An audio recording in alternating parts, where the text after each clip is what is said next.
નમસ્કાર. આજે આપણે વાત કરશું બહારવટીયો કાદુ મકરાણી. ઈણાસ રોકાઈ ગયું. મરવાના હતા તે મર્યા ગયા. જીવતા હતા તે જખમી તેમજ બિનજખમી તમામ કેદમાં પૂરાયા. પણ કાદર બક્ષ, અબાબકર, અદાદાદ, દીન મહમ્મદ અને ગુલ મહદ તો હાથમાંથી ચટકી ગયા છે. ત્યાં સુધી રાજને જંપ નથી. નાના નોકરો એ પાંચેયનો ઘોડો લાડવો કરી નાખવાના લાગ ગોતી રહ્યા છે. દિવાન હરિદાસ પ્રભાસ પાટણ આવ્યા. 5 મકરાણીઓને ઝાલવા વિશે પોલીસ અમલદારોનો મત પૂછ્યો. પરદેશી અમલદારે ભૂલ ખાઈને રસ્તો બતાવ્યો કે એના ઓરત બચ્ચાને પકડી લઈએ એટલે એને રોટલા મળતા અટકશે ને આપોઆપ શરણે આવશે. આખી કચેરી બેઠી હતી. તેની વચ્ચે આ વાત છેડાઈ ગઈ. હોશિયાર દીવાને હુકમ છોડ્યો કે રસાલાના 2 સવાર અમપરાના મોકલજો. તે એ લોકોને ગાડે નાખી વેરાવળની જેલમાં લઈ આવે. સાંભળીને કચેરીમાં બેઠેલા ખાનદાન વર્ગના તેમજ કાંટિયા વર્ગના માણસોના મોંમાંથી અરેરાટી નીકળી ગઈ.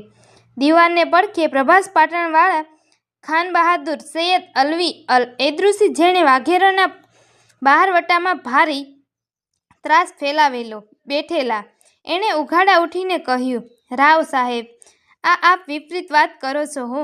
આ છોકરાનો કોઈની રંજાડ કરતા નથી. થવાનું હતું તે થઈ ગયું. તેમનું સત્યનાશ વળ્યું. સિપાહીના દીકરા છે પણ ચૂપ બેઠે છે અને ઇન્ચાસાલના થોડા રોજમાં તેમને વતન ચાલ્યા જશે. માટે રાવ સાહેબ એના જનાના સાહેબને લડાઈ ન હોય. નાના ખાન બહાદુર દીવાને ટાઢો બોલ જવાબ દીધો, એમ કર્યા વગર છુટકારો નથી. આટલી વાત થાય છે ત્યાં રસાલાના 2 જુવાન સવારો રવાના થવા માટે સલામ કરવા આવી ઊભા રહ્યા. એની સામે આંગળી સીંધીને ખાન બહાદુર અલવીએ દર્દભરી અવાજે દીવાનને કહ્યું કે રાવ સાહેબ, તો પછી આ 2 છોકરાની મૈયતની પણ તૈયારી રાખજો અને ગિસ્તોની ભરતી પણ કરવા માંડજો, કેમ કે હવે આપ સૂતા સાપ જગાડો છો. દીવાન હરિદાસ સહેજ હસ્યા. સવારો સલામ કરી ચાલતા થયા. કચેરી સુમસામ બેઠી રહી. અમરાપર ગામની નજીક બીજ અને અજોઢાટ ગામની પડખે એક કાંદાની અંદર કાદર બક્ષ બેઠો છે. બપોરનો સૂરજ સળગે છે. કાદુ પોતાના તકદીર પર વિચાર ચલાવે છે. ગઈકાલનો એ શાહુકાર આજે ચોર બન્યો હતો. કાદર બક્ષ તો અમરાપરાનો ખેડૂ હતો, પસાયતો હતો.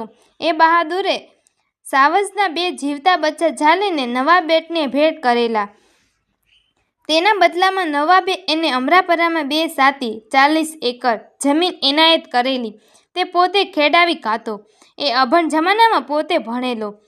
મોતીના દાણા જેવા અક્ષરો પાડી જાણે. એની બેઠક પણ સારા મુસદીઓની ભેળી. એની અદરમજદાદ એક અમીરદાને શોભે તેવી.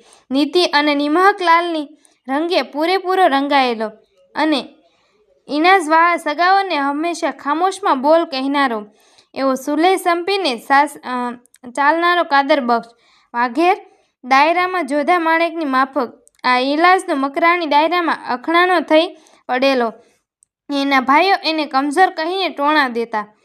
એસ કાદુએ પોતાની મતલબ નહોતી છતાં આજ ભાઈઓના દુઃખમાં ભાગ લઈ પોતાનું સત્યાનાશ વહોરી દીધું હતું. એકલો બેસીને શાણો આદમી વિચાર કરતો હતો કે હવે શું કરવું. નિમહકલાલ થઈને જૂનાગઢ સામે લડી મરવું કે મકરાણામાં ઉતરી જવું. મરીને શું કમાવું? નામોશી, અને ચાલ્યા જવાથી પણ નામોશી સિવાય બીજું શું મળવાનું છે? બરાબર તે વખતે અબાકરની નાની દીકરી ભાત લઈને આવી. ભાત પીરસીને એને કાદુને કહ્યું, કાકા બાપુ, આ છેલ્લી વારની રોટી ખાઈ લ્યો. કેમ બચ્ચા? કાદુના હાથમાં હજુ પહેલું જ બટકું હતું. નવાબ સાહેબની ફોજ આવી છે અને અમને બધાને લઈ જાય છે. તમને બધાને એટલે કોને? કાદુ તાપી રહ્યો.